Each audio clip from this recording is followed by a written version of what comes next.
Paulista Turn. But before we get there, we're going to see a few other things. So the first thing that we talked about today was about dancing up close or closer than usual. So instead of preparing for too far of a distance to do things, we're trying to keep this a little bit shorter, like this. And a little bit of a secret to do that is for the leader to keep a hold and not just kind of let go, but actually hold here. So I'm giving space, but not a lot of space to my follower when I do this. And then I go on the turn and I go around very closely, right? I don't go all the way around. So we're going to do this. 1, 2, and 3. When I finish the simple turn, I'm going to step back. 1. And then I'm going to prepare to do the Paulista, right? So one more time. 1, 2, 3. On 3, I'm going to bring the right hand of my follower to my right hand and close to my chest. And then I'm going to go around. 1, 2, and 3. And then my follower is going to go 1, 2, and 3 in the turn. So this is called a ninja, but for me it's kind of a preliminary way of doing Paulista, right? It's a little bit more rough, but the movement is almost the same. So one more time, one stop. 1, 2, 3. 1, 2, 3. 1, 2, 3. And as a leader, I do nothing. I just wait on my spot. Collect the hand again and get back this. Yeah?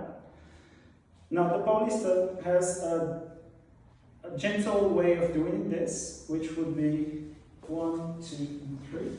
I don't use my right hand anymore.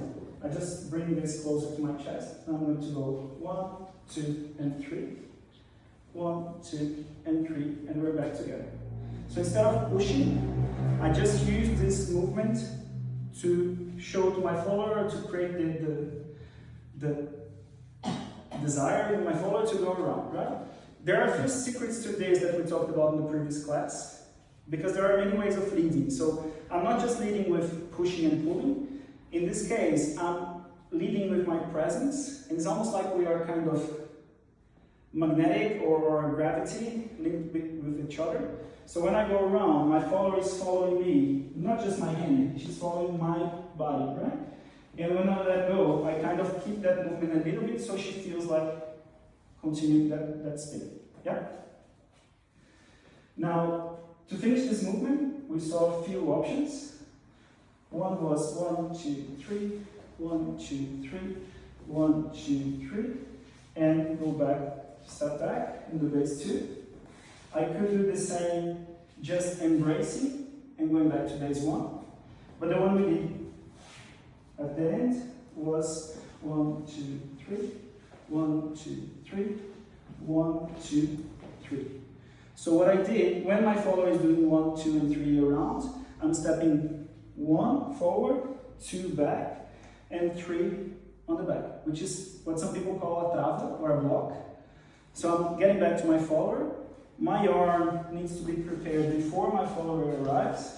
So when we get there, I am getting 1 to the front, 2 to the center, and then my arm is already getting in position to do 3 and be back together. Yeah?